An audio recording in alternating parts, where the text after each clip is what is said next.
Hello, and welcome to Sobercast. We provide AA speaker meetings and workshops in a podcast format. We are an ad-free podcast, and if you enjoy listening, please help us be self-supporting by visiting Sobercast.com, look for the donate link, and drop $1 or $2 into the virtual basket. Also, if you're a member of NA or have friends that are, please tell them about our other podcast, NAPOD. NAPOD features NA speakers and workshops in the same format as Sobercast. We upload a new speaker every day, and it's easy to subscribe by searching for NAPOD, N-A-P-O-D, all one word, on any podcast player app, or go to napod.xyz if you'd like to listen online. Hope you enjoy the podcast and have a great day.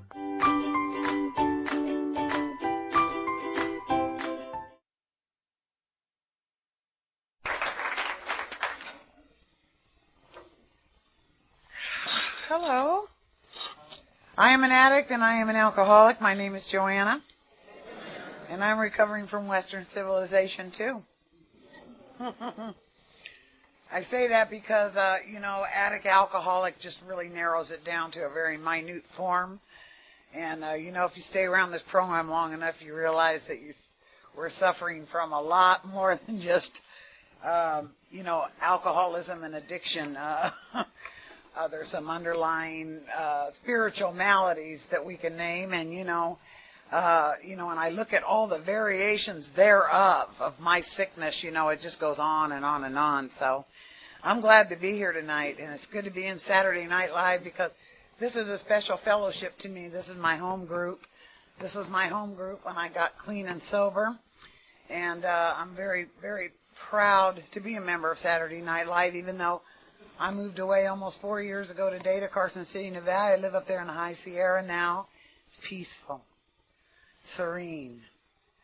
Not a lot of goddamn traffic and humming. There's no hums, It's still, wow, And, I was led there, and I'm glad I was led there. They have a wonderful fellowship in Carson City, Nevada, and I participate there. They have a Lano Club there that has all of the meetings together. You have AA, you have Narcotics Anonymous, you have Gamblers Anonymous, big up there. Gamblers Anonymous, you have Al-Anon, you have CODA, They're all right there in the same building, so I can go in and out at any door I want to, Because, see, I qualify for all of these programs. I qualify. I came in the doors of Alcoholics Anonymous in 1983. But I'm also a member of Narcotics Anonymous, Cocaine's Anonymous, Marijuana's Anonymous, CODA, Al-Anon, and ACA. I haven't been to Overeaters Anonymous yet, but I might get there. But the truth is that I learned that I am suffering from a spiritual malady, an underlying spiritual malady, and it took me many years to really know what that problem was, but I know it today, and I'm grateful. Back in 1982, I was I was under some stress. I was having some problems. I had been shooting heroin and cocaine for about 3-4 years, practically on a daily basis, especially the last year. I used to like using them speedballs, if anybody knows what that is. And I was drinking a little bit, too. Get up in the morning, and I always pour, I'm a lady, so I pour Kahlua in coffee, have one of them nice Kahlua drinks and coffee. And then as the day proceeded, I would start drinking that bourbon because I'm a whiskey drinker. I like whiskey, and if I get really out of my mind, I'll ask for the wild turkey. Bartenders hated when I did that, but I would say, bring me some wild turkey. I've had it, And make it straight up. Don't put any ice in it, and that kind of thing. So I was a pretty heavy user in my life, and the reason that I used to use whatever I could get my hands on is because I liked what it did for me. And so I had been using and drinking for quite some time, since 1979. I had started with a little heroin and a couple of little drinky poos because I was working with the realtors here in San Jose. And I got my realtor's license in 78, and one day I went to a little luncheon, and the realtor said, would anybody like a cocktail? They used to do these every month. Our broker would take us out for a little luncheon and ask us if we'd like a little cocktail. And I had stayed away from alcohol for a while because it seemed like every time I would drink, I didn't want to do anything else but drink, you know. And I'd never get any work done, so I just quit using the alcohol for a while. And so this particular day, I thought, well, you know, I have my realtor's license now. I'll go ahead and have a cocktail with the rest of these people, you know. And so I had a cocktail, and then I noticed that I wanted another cocktail, and then I wanted another cocktail. And pretty soon I didn't want to go back to the office. I wanted to just call up on the phone, tell all my clients, forget it, let's get together tomorrow. After a while, I started making money in real estate. Yeah, that was real nice. And so I got to thinking about, you know, you can't, I didn't want to drink every day because I wouldn't be productive when I drank. So, you know, I got to thinking about heroin because, you know, see, I like heroin. And, you know, it's always really a mellow drug to me. And it doesn't smell. Nobody knows you're using it. And I got to thinking about heroin, and I had some friends of mine still out on the streets that I knew I could just make a call to. And I was making this real good money. So I thought, you know what, I'll just go ahead and buy me a nice big gram of heroin, and I'll stick it in my closet, just use it on the weekends, you know, just to relax once in a while, you know. And that's all she wrote, you know. And so I proceeded to do this for a number of years, and, you know, about 1981, something like that, the real estate market went kaput, and I didn't have a job anymore because the Republicans got in office. That's all I'll say about them tonight. Thank you. They got into office, and everything started going like this, and I wasn't selling any real estate, and I couldn't refinance my house, and I ended up in foreclosure. Ended up in bankruptcy, ended up a mess. And on top of using and drinking, my life wasn't too pretty. My kids had run away from home. I had 4 children at the time. 3 of them were at my mom and dad's in Carson City. And this little one, this little scallywag I had, she was about 4 years old at the time. She's sitting right there in the front row. She was hanging onto my leg with all of her might and didn't know where the bus went. And my life was in shambles. You know, my house looked like, you know, it was so bad and I was so strung out and so sick that I was moving furniture out of my house. I had moving signs all over, moving sale signs all over the neighborhood, you know, moving sale. And I'd move pieces of furniture out in my driveway. Someone would come along and, oh, this is a pretty dresser. Yes, you know, give me the money, and I go right to the connection. You know what I mean? Because that's how sick I was. And before I knew it, my mom and dad got wind of it and came down with a big truck and loaded up whatever was left and brought it to Carson and put it in storage. And I was left with a little TV set and a little mattress on the floor, and Davina and me and her crazy father in and out. And he said, please do not sell that television set. You know, it's all we got. And I said, God, what do you think? I'd stoop that low? You know. And I promised I'd never do anything like that, because when you do something like that, you know, you're really sick. You know, you're really a junkie then. You know, you're really. And so as soon as he left one day, I called somebody. I already had it lined up, took a TV set, sold that too. Got 120, got a bag for it. It was great. That's how my life was in 1982. I was so sick, and they were getting ready to sell my house in foreclosure. A girlfriend came by. They were going to put it on the trustee's block the next day, and a girlfriend came by and said, you need to file bankruptcy. I was so sick I couldn't get up. I was laying on the couch. It was in May of I think it was April or May of 1982. And the connection was somewhere, I don't know where. I was drinking, but you know what, when you're using other drugs, you got to have those too. And my girlfriend said, we got to get someone over here file bankruptcy. They did, and at least it gave me 3 months and 21 days with a house. And I called my mother and dad in Carson City, and I said, I'm real sick. And they said, please come home. And I said, I'll be right there. Of course, it took me till October to get there. I lost my house in July. Me and my little girl went over to an aunt's house here on Hamilton Avenue. I stayed a month, but I couldn't stop using. I tried 2 methadone detox programs. I finally was at least able to get over, you know, having to use every day, but I was always shaky and stuff. And around October 1st, I picked up my Social Security check and went up to my mom and dad's in Carson City, Nevada. I landed there about October 3rd, so this is kind of a celebration for me right now, this time, because it was a time that I ended up in Carson City. And I ended up on a couch in my mother's family room, and I said a prayer. And I talked to a higher power. I always knew there was a power greater than myself, and I said, you know what? I've tried everything I know that's humanly possible to make my life work, and I'm just a mess. I'm a failure. I'm a failure in every department of my life. I haven't been a good mother to my kids. I've tried, but I just can't make the grade. I've tried chasing money, property, prestige, sex, security, people, places, and things. And I am worn out. I've tried to do everything people have told me to do to make my life okay in this world. I am worn out. I can't do it anymore, don't want to do it anymore. If I had $1 million at my feet right now, I'd say screw it, give it to somebody else, because I didn't have any motivation to participate in this planet anymore. And I was sick.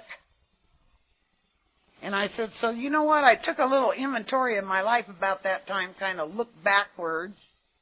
And I thought to myself, you know, I should have been dead by now.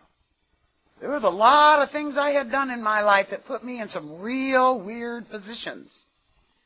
You know, I ran with very violent people at one time. I used and drank in places that, ladies shouldn't even be in, And I did a lot of things out there through my life.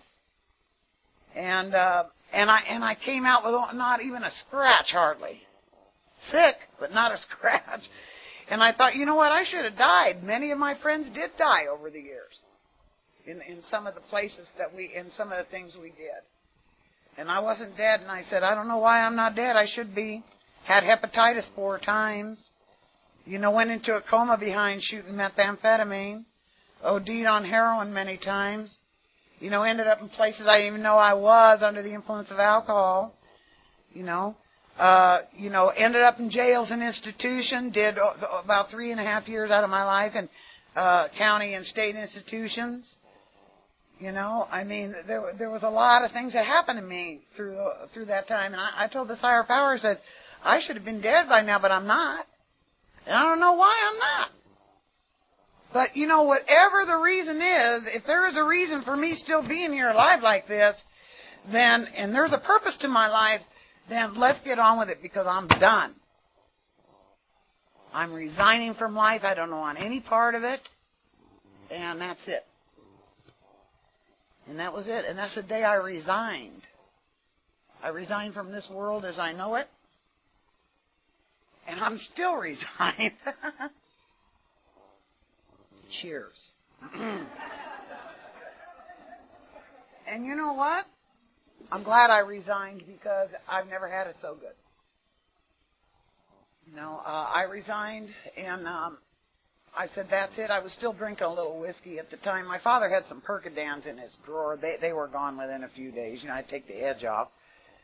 But I kept drinking whiskey. I had me a bottle of, my father drinks VO, so I have a bottle of bourbon behind the coffee maker, making them Irish coffees every day, And I would sit there, because I didn't know that I couldn't drink alcohol. I thought it was okay. I had to calm my nerves somehow.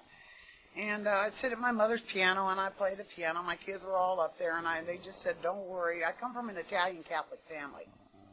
So, they feel guilty if they don't take you in. And they always come home, we'll feed you pasta, and we'll get you fat again, and you'll be okay, And so I stayed there and just kind of lived day by day, shaken and trembling and couldn't sleep. I was coming off of opiates, and if you've ever been on opiates, you know that it's hard to sleep at night. So if I was up for about a month, like this, and just feeling icky all the time and stuff. And I got a call right around November, December, right around the holidays from an attorney down here in San Jose that said, you know what, you need to come down here sometime after the holidays and get this bankruptcy thing sewed up. So I said, okay, I'll be down after the holidays. So right around January 1983, I came down here to San Jose, took off, came down here, and my auntie lived right over here on Hamilton Avenue. I had an aunt lived right over here on Hamilton Avenue. right down the street from room 47 here when Saturday night began. And so, I asked her if I could stay with her for a couple of weeks till I got this business taken care of. And she said, do you have to? I really would rather you didn't, You know how our families get, And she was a nag anyway. She was always pissed about something. And she said, I don't want your friends around here. I don't want you around here. She had put up with some of my shenanigans before. She was glad I was gone, And she goes, oh, God, but she was my mother's sister. And, she'd feel guilty if she didn't take me in. So I said, I'll only be here for a couple weeks. I got to take care of this stuff, business. We have to take care of our business. To take care of this business, and then I'm going to be gone. Great, okay. But I don't want any of your friends here. I don't want anybody calling, blah, blah, blah. Well, one of my friends got wind that I was there. And this friend was named Sheila, and Sheila was heard that I was in town. She wanted to get together with me because, see, Sheila was back in AA. And she got a hold of me, called me up, got the number, called me up and said, hey, I'm back in AA. I said, oh, good, because Sheila really needed AA. She was a mess. She would get drunk and pass out or black out and end up in some weird places, and I just knew Sheila needed AA. And she couldn't maintain like I did, So she said, but hey, I'd like to get together with you, Let's go out for coffee sometime. And I said, yeah, that'd be great. Why don't you come pick me up? But she goes, well, look, I go to a meeting right down the street from your aunt's house. She goes, I go every day. She goes, and I'm going to be coming to this meeting. She says, and I'm going to go ahead and pick you up after my meeting tonight. It was a Monday night. Actually, when she called, it was February 1st, 1983. It was a Monday night. And she said, I'll come by after the meeting. And I said, no, come by before the meeting. Take me to the meeting because my aunt's driving me crazy. She's just nagging and she won't shut her big fat mouth and I'm sick of it. I need a drink. I didn't have any money. My nerves were on end. And she goes, okay, I'll come by before. Now, see, I didn't have any problem coming to AA meetings or NA meetings for that matter, or any kind of meetings like this because I had been drug here many times in the past. First AA meeting I ever went to was in Elmwood, if anybody familiar with that resort out in Milpitas for women. Little old ladies used to come in there and share their experience, strength, and hope, what it was like, what happened, what it's like now. And I used to go because I wanted cupcakes and cigarettes, And we'd knit Afghans in there. It was boring. So I would go, and they'd tell me what it was like, what happened. I'd look, and I'd go, boy, you were really fucked up, I'm glad you straightened your life out, and I waved goodbye to them, and I'd be in the jailhouse, And then, a few years later, I hit CRC down in Southern California, and the NA people used to come in there. And then they started sharing their experience, strength, and hope, and they said it might be a good idea if I come to a meeting when I got out of there. And I thought, oh, you do this stuff out on the streets? I thought you just did it in institutions, did these meetings, No, you got to come. So in 1972, when I paroled out into the streets, a few of my friends were already in the program, and they were trying to get me here in 72. And I go to these meetings, listen to these dope fiends talk about what it was like. Have you ever tried to listen to a dope fiend or talk about what it was like when you don't even know what's wrong with you? I thought I had to get out of an institution and get it together at that time. That I had to become like a normal person. That I had to get a job. I had to quit my little shenanigans. Like my family used to say, quit doing all this shit. Straighten up, fly right, get a job. Find a nice man, Italian preferably. Find a nice man, settle down, have some babies, stand at the stove, cook some pasta, you'll be okay. I said, every time I try to do that, I get the man, I have a baby, I try to cook pasta, I have to drink and use because I can't stand it, I have to drink and use just to stay there and do that, or kill myself, one of the two, So, but in 1972, I thought, what do I want to sit around with a bunch of dope fiends for, And they're going on and on about how they used and this and that and the other. I know how to use, I know how to drink. Years ago, if you wanted to visit me, you have to come in a bathroom. I stayed in bathrooms for 2-3 days in a row, sitting on the toilet,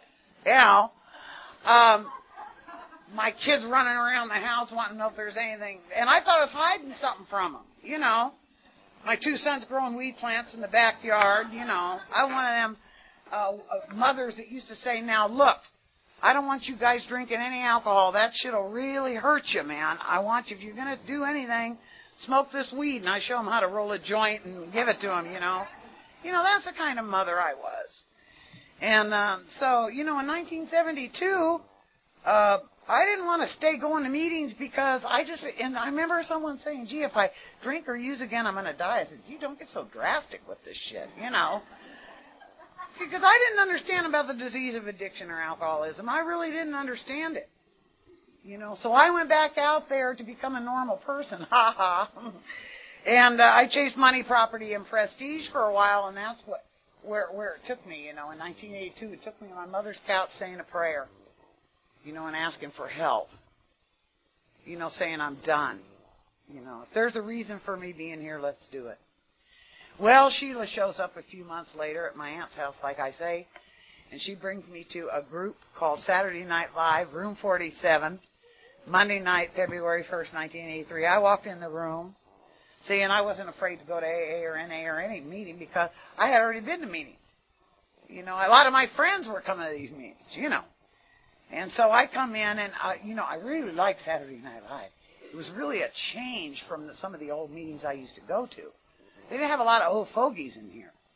There's a lot of young-looking, good-smelling men, you know, and my instincts kind of, you know, woke up a little bit. You know what I mean? I said, Jesus, you know, this is nice. AA has changed, really, you know. And so I sat down, and I stayed. And, you know, we went to coffee right after that, and I saw my friend Jim Baird. Me and Jim Baird had been raised together in the same neighborhood. And I walked into this coffee shop after the meeting. He says, it's about time you got to this fellowship. Like he knew something about me I didn't, you know.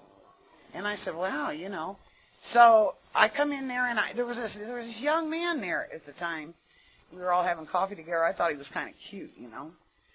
So he said, are you and Sheila coming back to the meeting tomorrow night? I go, you damn right we are, aren't we, Sheila? You know.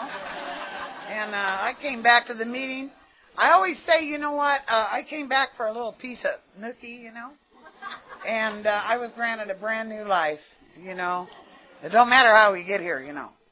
Because that nose is sharp, you know. It helped me survive all my life. So I came back here and I stayed.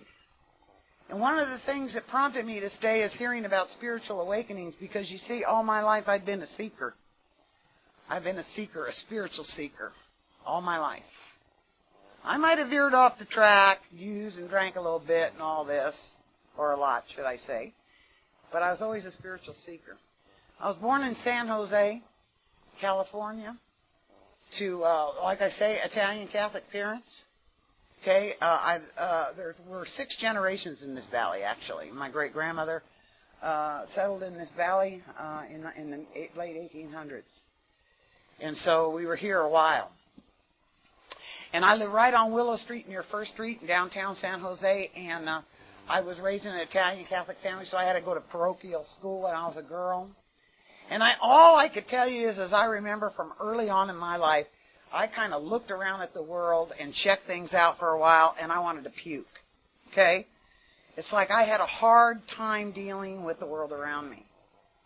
I had a hard time because nothing really was acceptable to me. And so I would fight, and I would be defiant, and I'd say, no, I don't want to do that. And they'd say, you're going to do this, or we're going to beat the shit out of you, you know. So, you know, I didn't feel understood. I felt different, just like we all talk about, we feel different.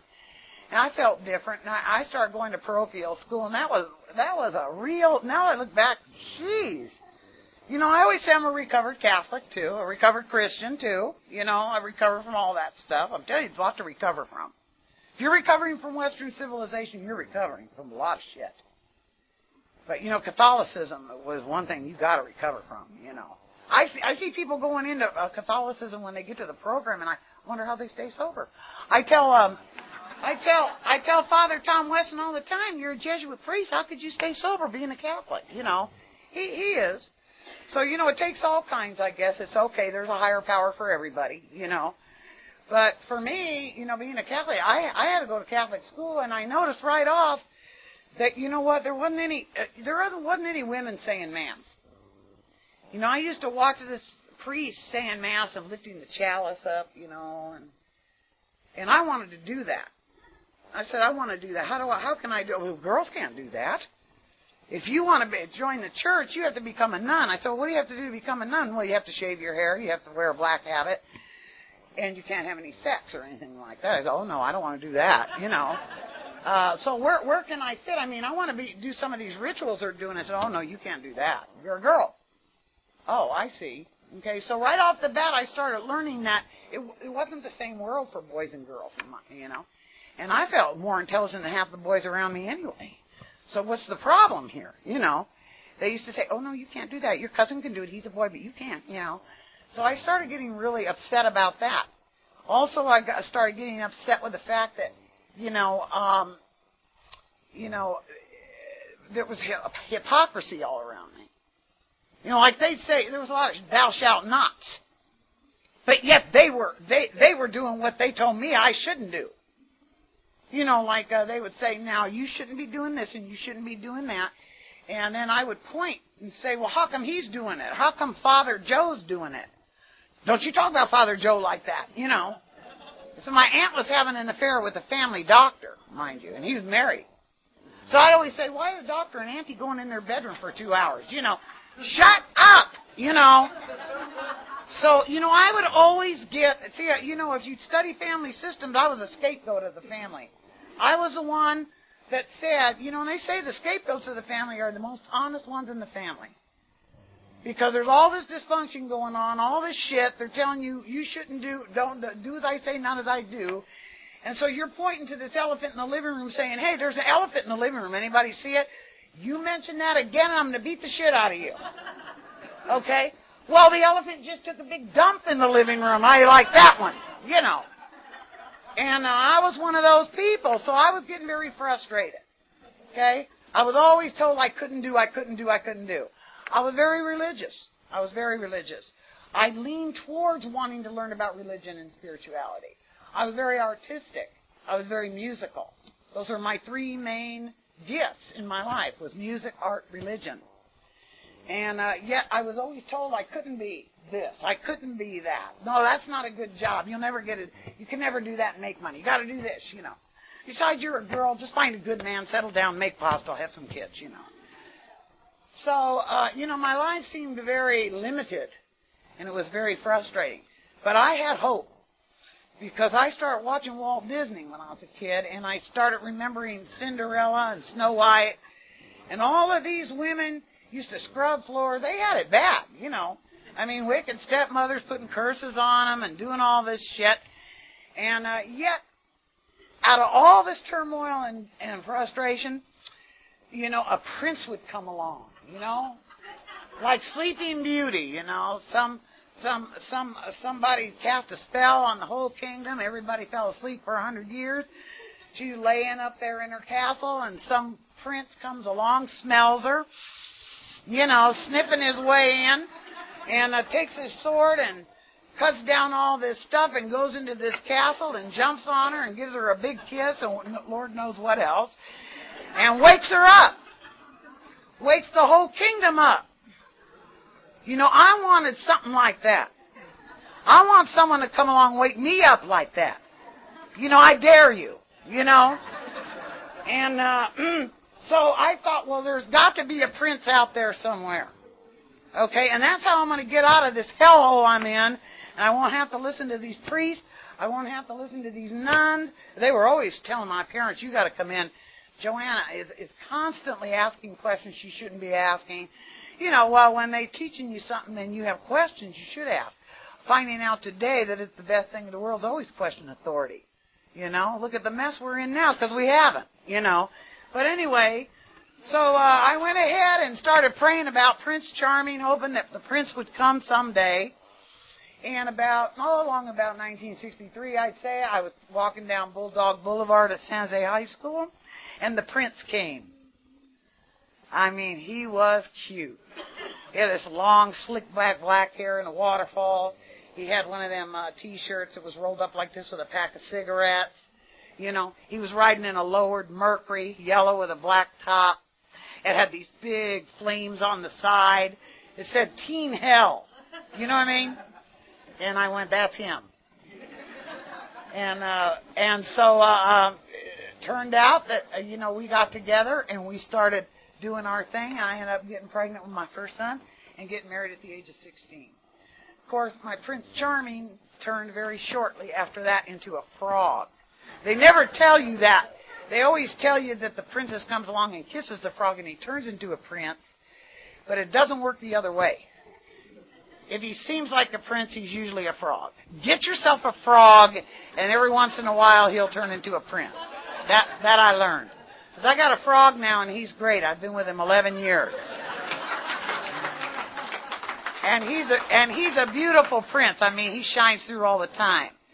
But, if I think I'm getting the prince wrong, but if I go, oh, what a cute little frog. Okay, I could love you. It's okay. Okay. So as it stood, I got married very young, 16. I had 2 sons by the time I was 19. I had my first drink at the age, I actually had my first sips of alcohol when I was a kid because my family served wine at the table, pasta. And like I say, I would drink wine with my family. My cousin Richard would drink the wine. Most of my cousins didn't want to drink theirs, so we'd always tell them get theirs too. Me and Richard. Richard's still drinking, And then long about after I had my kids, someone offered me a marijuana cigarette, and I took a puff of that, and I went, where can I have more of this? This is good, And then somebody offered me a Benzedrine one night, because I was getting tired, and they wanted to stay up and listen to music, and I was, had my 2 children living out in a little apartment. They offered me one of these little Benzedrines, these little cross tops. And I took one of those, and I went, whoa, where have you been all my life, And this girl next door said, oh, I have a bunch of those in the bag. She said, my brother-in-law, he's a connection, and he's a perfectionist, so he likes to keep the pills in whole form. Anytime they're chipped or anything, he puts them in a bag. He won't sell them to his customers. So I got a whole bag, a lunch bag about this. I'll give them to you. I don't like them. I'll get them for you later. I said, get them for me now, So I got those. Then I got turned on to some acid. LSD 25 was very popular in those days on sugar cubes, And so you might say I was a prodigy of the 60s, And then I had an enterprising mind, so, the more I would think about this, the more I wanted. Then I thought the more I get, the more I could sell, and then I could keep my supply going. And that's how I'd end up in jails and institutions, because I'd get enterprising. And, I don't know. I mean, they couldn't take a joke. I'd have to stay in there. And I met the heroin connection in there. Meet a lot of interesting people in there. So that's how my life went, really, it did. And the disease of alcoholism and addictions, just like any of these diseases, are progressive, chronic, and fatal. And, I'm no exception. It kept working like that for me, even though I decided to change my life in 72 after I got out of an institution. I did it the other way around. I did institutions and all that first. Then I went out and chased money, property, and prestige. Bought me a home, bought me a new car. Appeared to be doing real well in the world. Then I took a drink with the realtors. And down I went. So here I was on Saturday Night Live, February 1983. And I saw those steps up on the wall, and I saw that word spiritual awakening. And I liked that because I had always been looking for something spiritual. I knew I had always been looking for something spiritual. I left the Catholic Church at 16 years old because they told me I was going to go to hell for marrying outside the church, and I told them to go jump, And never went back. Glad I didn't. Don't want to go back. And then I began a pursuit of spiritual things. I think I've probably gone through every philosophy and religion I can think of. Joined the Rosicrucians, became a meditator with the Maharishi in 73. And I just continued spiritually searching through all kinds of things. Far Eastern religions, American religions, philosophies of every type. I became a tarot reader when I was 18. I got into astrology and the psychic sciences. I did all that stuff because I was searching. And in the process of the search, I began to unfold, things began to unfold for me in some ways. I began to realize that there is some inner wisdom within us here. And even though people would tell me, oh, you shouldn't be doing those things, I'd say, well, I learned early on in life that people told me I shouldn't be doing things that they were doing, and I didn't trust people, and I didn't have a lot of faith in people, and I learned early on that you can't believe people, Now, I like drinking and using because it would change and alter my consciousness. That's why I drank and used. I like alcohol and I like drugs because it would alter my consciousness. It would make the world a magical place for me. When I was sober, I was restless, irritable, and discontent, And when I would drink, everything would just light up. And it would be different. And I'd feel good. I'd feel like myself. I'd even feel spiritual. And I know why that happens today. But I won't get into it at the podium right now. But I know why that happens today. Why we feel spiritual when we drink and use. And it has to do with the physiology. But I did feel good. People used to bug me. I never much liked people very much. And, I was telling this yesterday. I used to have this neighbor, big, kind of a heavy-set lady with a moo-moo on. She used to wear these moo-moos all the time. She'd have these little pink rollers in her head, these women that roll their head up and stuff. She'd come and talk to me about her husband and her kids, and, oh, yes, and my husband and my kids. And, it's just the most boring conversation I ever heard. Every time I'd show up my driveway and she'd come at me, I'd try to go around the side and get away from her, Talk about all this boring crap, I got people to see places to go, things to do. And but I could go in the house and smoke a joint, take a geese, take a drink, take a couple drinks, go back out there, and this lady become the most fascinating individual I ever met. Man, she'd be tweaking like a cartoon, I'd be tripping on her. Wow. Oh, your husband did that? Wow. That's why I used and drank, because it did something for me. It always did something for me. I was always looking for that. And I remember in a spiritual class I was taking through the years, I had a mentor tell me, that feeling you get when you get loaded? I say, yeah. She said, you got to find that without getting loaded. I said, yeah, I do. How do I do that? You got to find it. You're cheating, she used to tell me. You're cheating. So when I got to Alcoholics Anonymous and saw the word spiritual awakening, I said, you know what? Maybe this program does have something here. And at the time that I came into Saturday Night Live, I wasn't looking for anything anymore. I had resigned, see. I had resigned from life. I had decided that I did not want any more to do with it because I didn't have any more options left. Everything seemed like an exercise in futility to me. I had the money. I had had good lovers. I had had children. I did the marriage thing. I did all kinds of things that I thought would do it, and they didn't do it. So I was ready when I got to Saturday Night Live in 1983. I was ready to see what this thing had to offer. And you know what? I really believe that Saturday Night Live group, there was a lot of controversy about this group a long time ago. People say, don't go to that group. That's not a real AA, Well, if you want real AA, go to real AA, somewhere else. Don't screw up this fellowship. And what I mean by that is this is Alcoholics Anonymous here.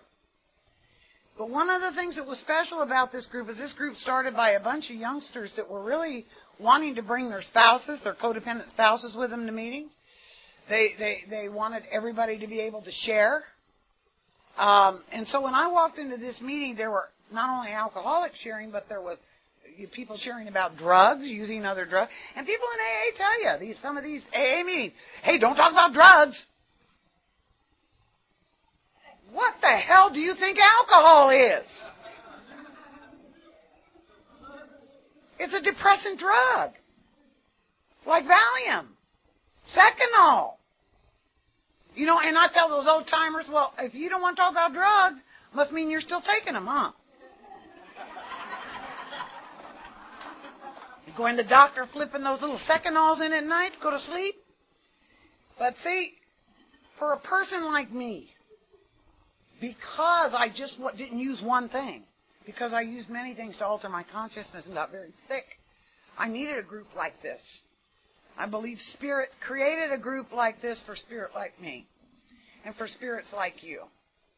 Because people were talking about drugs. I had a guy come up to me the first day of a meeting here, Jim G. Because I got up and introduced myself as an addict. I didn't know about alcoholism yet, but I had been drinking all my life. And I have the disease of alcoholism, but I didn't know about that.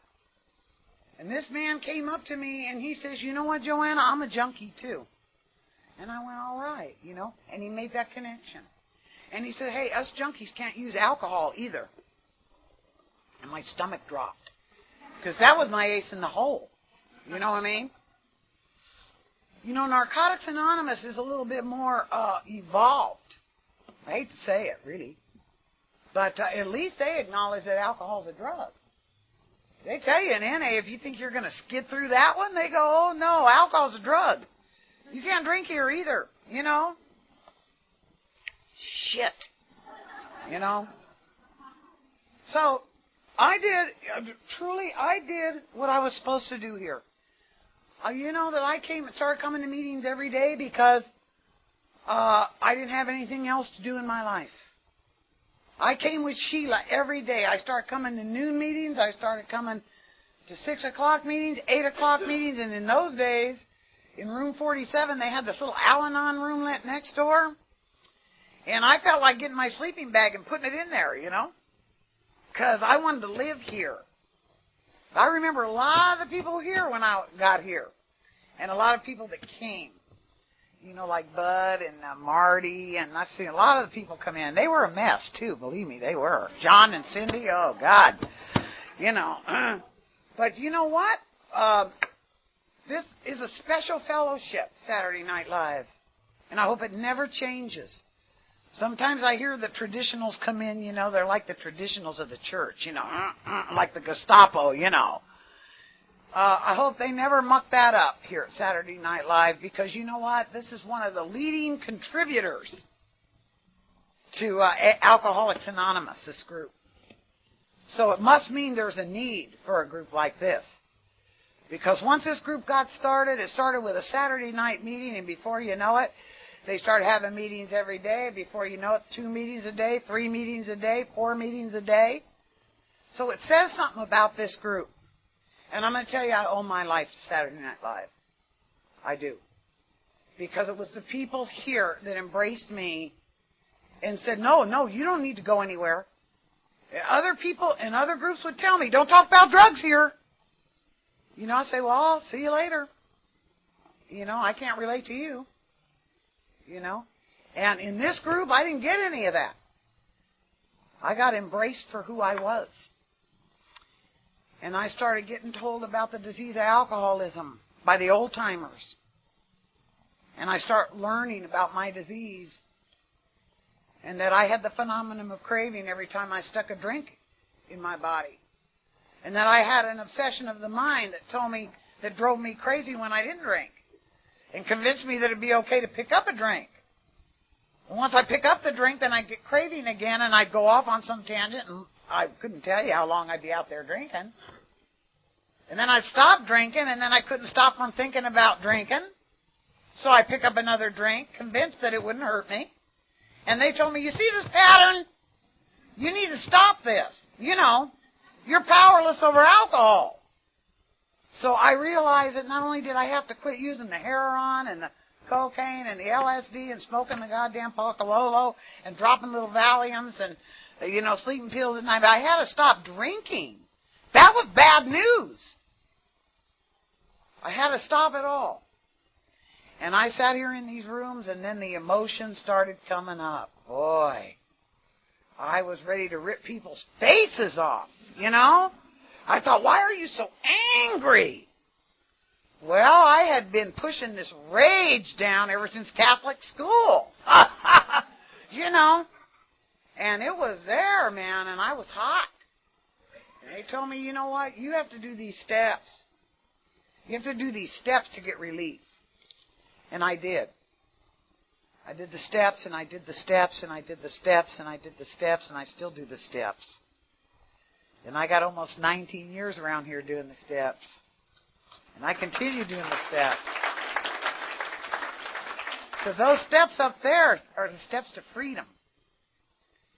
Those steps up there will release you of every false belief and every bullshit trip you've ever been on and free you up to become what you've always been all along. A visible spirit, divine, sacred, and beautiful, capable, lovable. See, I came to see that there wasn't any God up there either here. And I never had a problem with the word God. Never. Because I had been a spiritual seeker, like I say, so I didn't have a problem with that word. You know, and like I say, I'd gone through every religion and philosophy, so I didn't have a problem with that. I always knew there was a power greater than myself. If someone said, oh, I don't know, I'm stuck on step 2, and I don't know if there's a power greater than myself, I said, what is it? What are you, stupid? I mean, you know, look out at the, you know, do you make the sun come up? You know, can you make a tree grow? Let's see. What do you do? Put the stars out in the universe? You are self-centered, you know. So I never had a problem with a higher power, you see. Because I always knew there was a power greater than myself. Okay? But, and you know, but I just kept doing these steps, see. I kept, and I stayed around here. I came to meetings every day. And I came for 30 days, and all of a sudden I'm getting 30-day chip. I go, wow, this is interesting. How did I do this? I mean, I wasn't really trying. It kind of blew my mind to get a 30-day chip. I didn't take a Valium. Let me see. Did I? Did I sneak one? No, I didn't. You know, I'm really clean. You know. And then when I hit a year, that was really a mind blower. You know. And I realized that the reason I was doing it was because I was coming to meetings and being with people like you.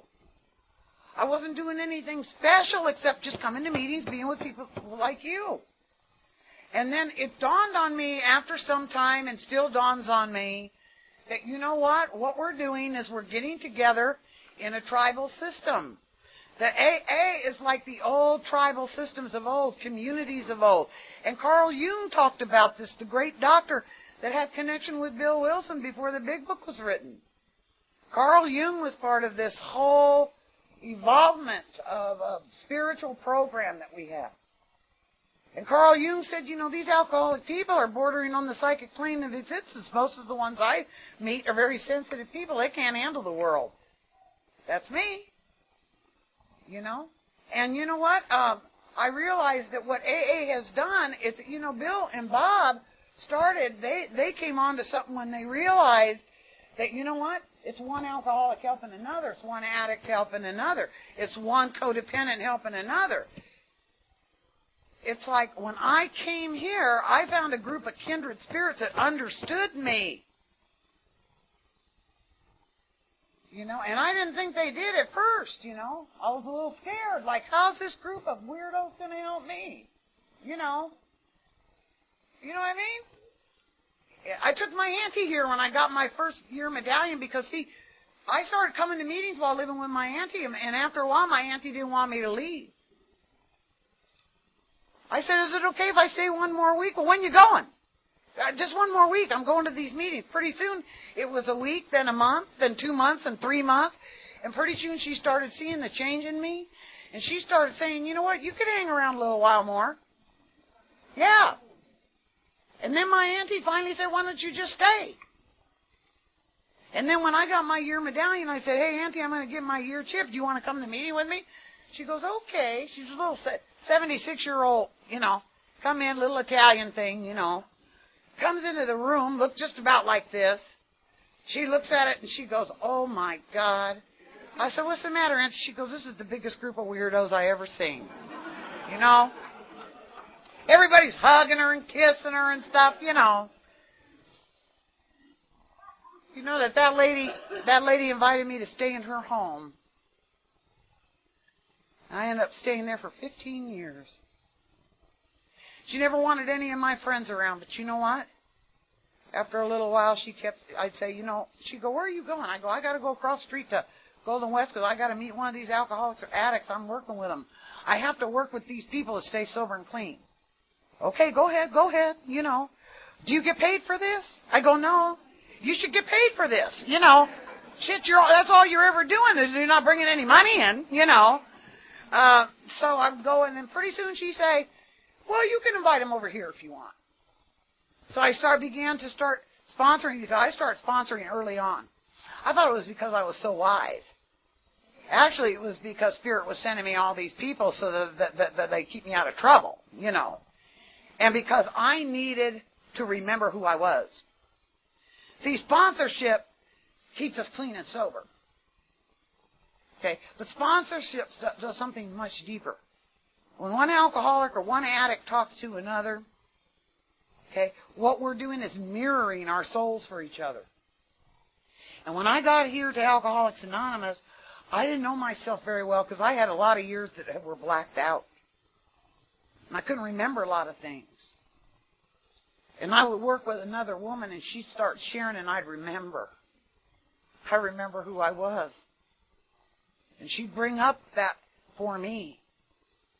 And I began to realize that all these women that were coming to me were mirroring me.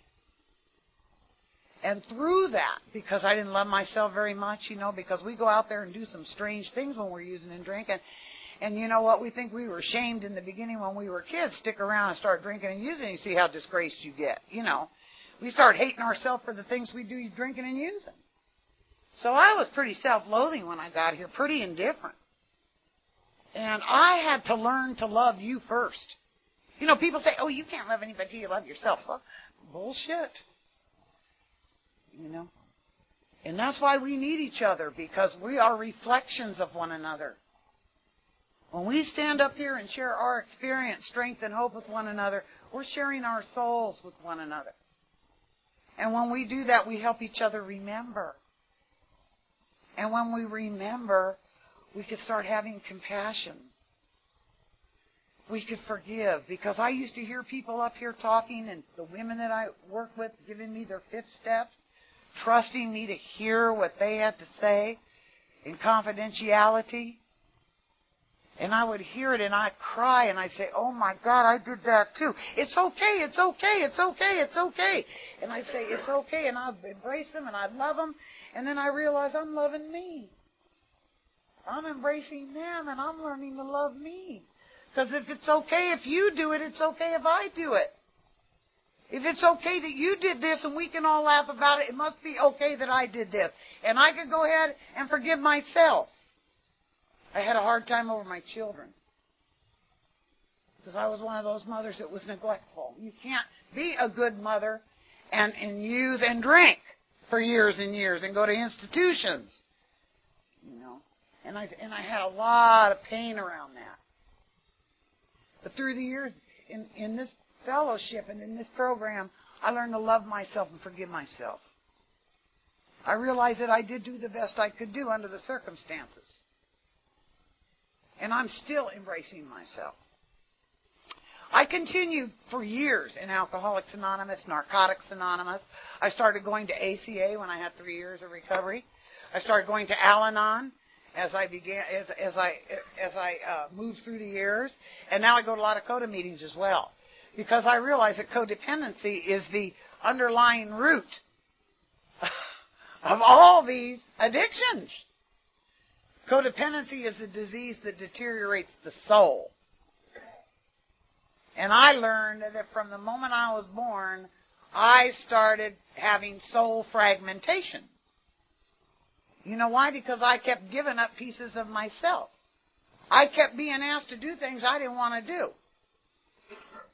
Behaving in ways that weren't me. And you know what? Little by little, to please somebody, because I was fearful or whatever the reasons, I started giving myself away. And my soul became fragmented and lost. And when that alcohol came along and those drugs came along, I went, ah, because it buffered all that. And it made it okay for a while. When I came here, I learned about these steps, and I learned about recovery, and I knew that I had to keep working steps, and I had to keep working with others. And that's what I've done. In about 3 years in my recovery, I started getting these overwhelming feelings to go back to nature. Now, nature had always been something for me that I loved even as a child, because even when things were bad in our house, I'd go sit outside, go down to the creek, always sit under the trees. I knew there was fairies and all kinds of wonderful things out there, and I'd always sit out in nature, and I'd always feel at peace, and I'd always feel at one with nature. And it was an enchanted world I loved. And as a matter of fact, when I'd hear my mother's voice, I'd go, oh, shit, she'd just break the spell, Come make your bed, So about 3 years into recovery, I was coming faithfully to meetings, Saturday Night Live.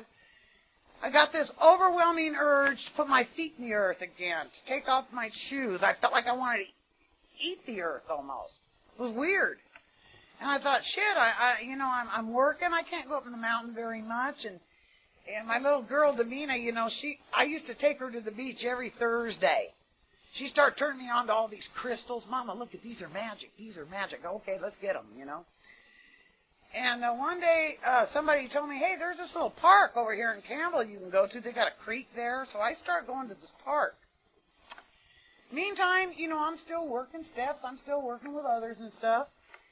And I start going to this park, and I start walking. And one day I'm out there just walking along, and it's beautiful. And by now I got a little job. I'm working in recovery, And I'm out there in the morning because I don't have to start work till 4 in the afternoon. I'm out there in the morning walking along this path. Nature is just beautiful. I hear the birds singing. I feel like just dancing. Walking along out there, I'm looking at nature. I'm going, God, this is so beautiful. I'm so grateful I get a chance to do this, And all of a sudden I hear this voice say, well, Joanna, you were made in my image and likeness. And the first thing out of my mouth was, Mother, is that you? And for the first time in my life, I recognized the Earth Goddess, the mother of all life, Mother Earth, the spirit of nature. And she was telling me I was made in her image. And all of a sudden, I was just stunned, just shocked in place for a minute.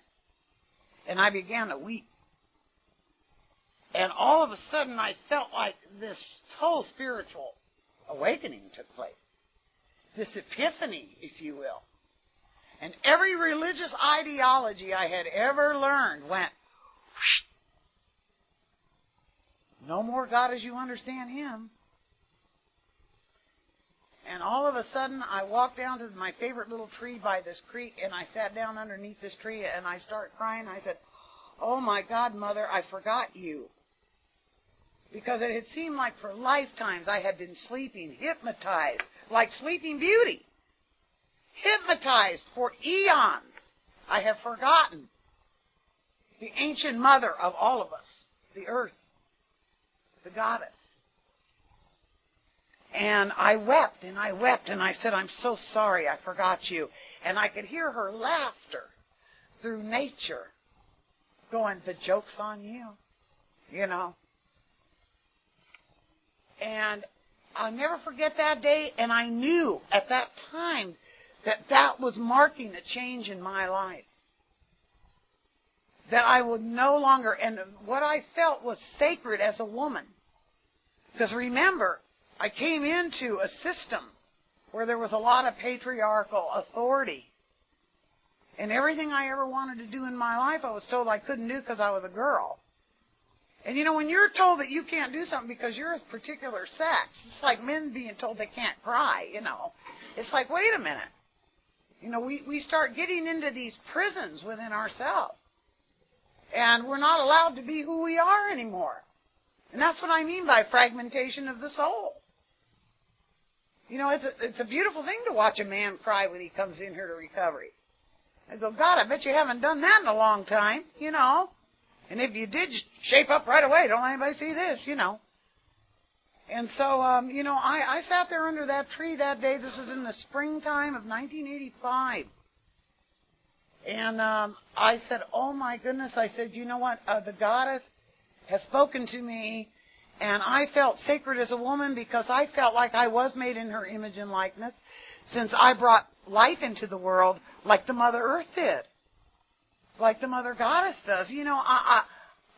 I don't know how we can believe in myths like, that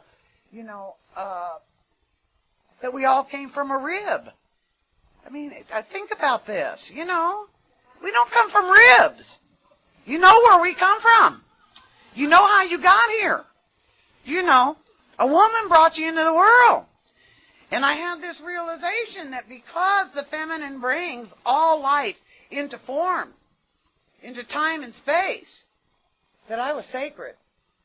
And you know what? That was a freedom for me. Because for the first time in my life, I felt free. I felt good. I felt whole again. Because I had been told so many other things to the contrary. So from that day forward, I didn't talk about the goddess for a long time in recovery. I didn't talk about the goddess because everybody was talking about God as you understand them. They need to take that out, actually. It's just it's a phraseology. It's a metaphor is what it is. Just like the goddess is a metaphor. But the same is that, Alcoholics Anonymous shouldn't represent any religion. It says right in our big book that we have no religious affiliation, yet we're using metaphors that point to particular religions. And through the years working in the recovery field, I realized that we leave a lot of people out of these fellowships because of it. A lot of people will not come here if we're using certain metaphors because it doesn't fit for them. So we ought to rethink that sometime. Maybe just use the word higher power like Bill wanted to do in the first place. I think it would bring a lot of more people into recovery. But anyway, so, I began to embrace myself as a woman, and shortly after that I started learning about the goddess religions, and I joined the ministry. So I became a minister, and I began to form a circle called the Sacred Circle of Women, who is recovering women. And I've been doing the same thing, going to meetings, sharing, working steps, sharing my experience, strength, and hope, sponsoring people, only embracing women and goddess traditions now, and also, doing my thing in the world as a minister. And you know what? I learned that all of those things I wanted to be as a little girl have come true for me now that I'm in recovery. I do a lot of singing and drumming. All my musical abilities are coming out in circle, I do a lot of writing. I do a lot of artistic work. I'm led to, doing religious rites and rituals and stuff, and it's so fun. And, so all of those things I wanted to be as a little girl. Hey, I'm holding the chalice up. I'm holding the chalice up now, And it's neat. And I feel good because it's me. It's who I've always been.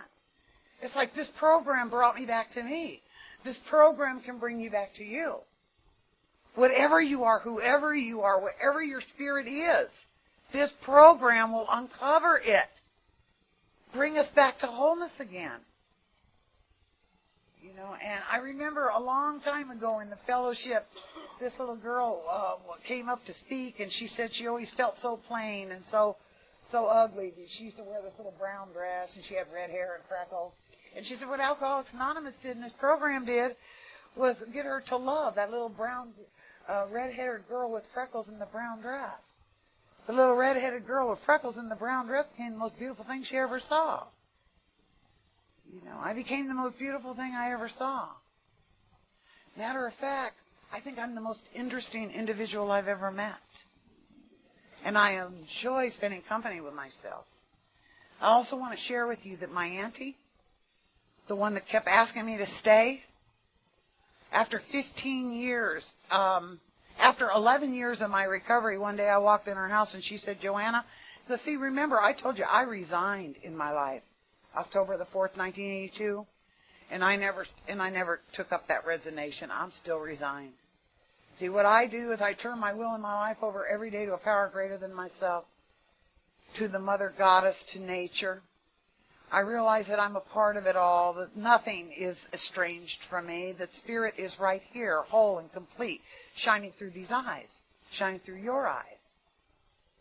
And I realized that, you know what, this is all the kind of work I ever want to do in my life. It's just awaken, love myself and love others and be of service. You don't make too much money doing that. Like my aunt says, when are you going to make some money doing this, But you know what? We get taken care of. And I walked into my auntie's house. I had 11 years of recovery. She says, I've been thinking about it, and I want to give you my house. I said, what? She goes, I want to give you my house. This little auntie had worked all of her life to pay for this little house on Hamilton Avenue, a little 2-bedroom, 1-bath, just a little teeny thing. It was bought and paid for. But with this inflation in Silicon Valley, it ended up being a pretty penny. And this woman gave me her home because she told me, I never want you to worry about having a roof over your head again, so you can continue doing your circles and working with your women. And you know what? That bought me what you would call earthly security, because I have a roof over my head today, and it gives me that freedom to be able to keep being a part of you guys, doing the work I want to do in the world. My family and I are healing. Davina's now in recovery. I want to thank you guys for embracing her and having her here.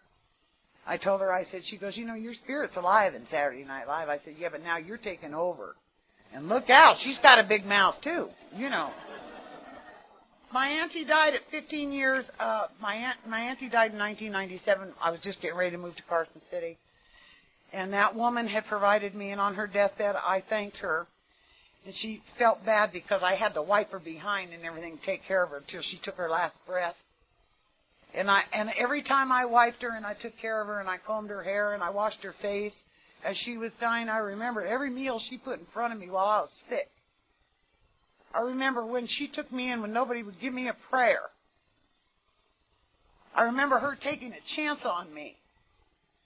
And in the process of that, in the process of your love and your grace and this fellowship and our tribe here, do you know that this started rubbing off on my auntie too? And my auntie healed a lot from having you moving in and out of her house all the time with 12-step work.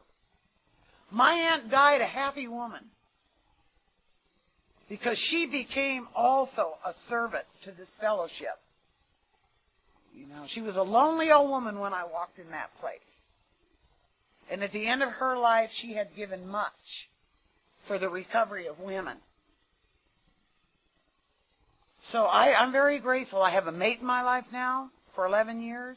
Like I say, he's a fraud. But man, every once in a while, more than not, I see this beautiful prince shining through, man. And you know what? I don't expect nothing, and I get everything. I don't know what else to say. Oh, I'm happy. I'm content. And I'm very thankful to Alcoholics Anonymous, Narcotics Anonymous, and all of the programs that I participate in. I'm blessed. And as I close, I've gone a little overtime here. He asked me today, he goes, could you talk for an hour, Joanna? I go, can I talk for an hour? He must be new, I thought, I asked him, how much time do you have? He goes, 9 years. And I go, oh, okay, I wrote a poem for y'all. And this kind of sums it up. I'm grateful. I've lived through many things in recovery as well. Many ups and downs. But I've done it with you. I had cancer 7 years ago. Had to have my breast removed, see? And you know what? I did exactly what you told me to do when I came in here for alcoholism and addiction. You said I had to embrace my alcoholism if I wanted to get well. I embraced my cancer. I said, okay, you showed up to give me a message. You're reflecting an unspiritual condition. Let's get on with it. What do I need to do to heal? It's been 7 years. Just had my physical examination. Clean as a whistle. So believe me, whatever happens, divorces, whatever, because life is changeable. The wheel turns. We wax and wane. Sometimes things build, sometimes things fall apart. That's the way nature is. But you know what? We can do it, together. We can stay clean and sober together. We can enjoy this beautiful life together. And I know that. So thank you for my recovery, Saturday Night Live. I appreciate it. I wrote this poem that says, and I got a couple copies too. Somebody asked me about them, so I did bring a couple copies. But I'll say this in closing. Some say that I'm a miracle. To that I would agree. For I was born a spirit being, happy, joyous, and free. But sadly, I was hypnotized, shamed and blamed and criticized, till false beliefs and twisted lies were all I came to recognize. You see, I wanted truth and love's embrace, but self-destruction took its place. In rage and fear, I sought relief that led to sickness and loss and grief. Yes, I became my enemy, imprisoned with disharmony. But through the pain and deep despair, I cried for help, and I said a prayer. 'Twas in these rooms I came to find hope and strength and peace of mind. The steps became my destiny, releasing me from misery.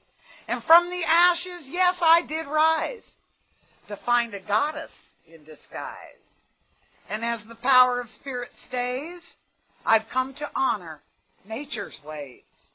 Now laws of love I do abide, with a mate and family by my side, sharing my recovery with kindred souls like you and me. Yes, I'd say I'm a miracle, with many blessings be. And at last I am that spirit being, happy, joyous, and free. Many blessings.